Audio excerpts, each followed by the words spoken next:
Exposing injustice. Stop discrimination against the transgender. Although there has been a lot of development in the 21st century in terms of equality and acceptance, the transgender population still faces widespread discrimination. This speech argues that it's not only morally necessary, but also a societal duty to address the discrimination against the transgender community. Coordinated efforts are necessary to remove the systemic biases that are ingrained in our legal institutions, healthcare systems, and culture.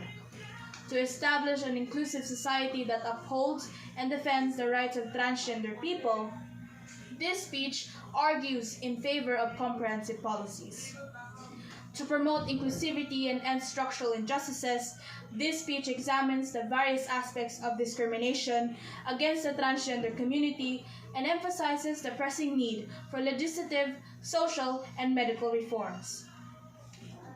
First, societal biases.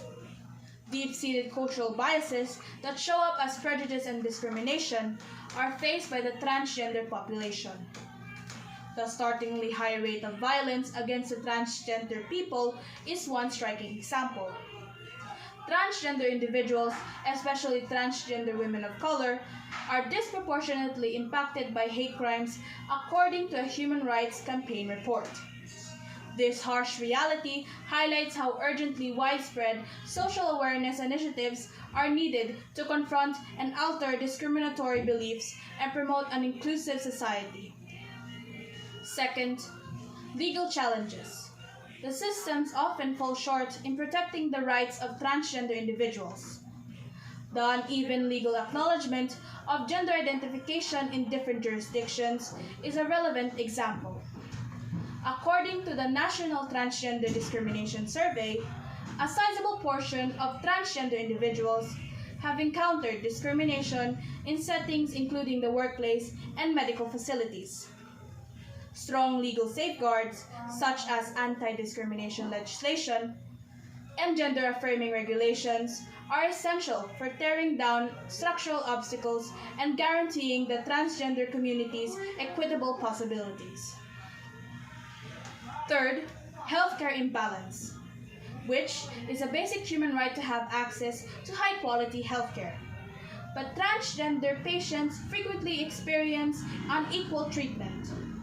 Evidence from the real world, like the experiences reported by the American Medical Association, shows that transgender people face prejudice and ignorance in medical settings.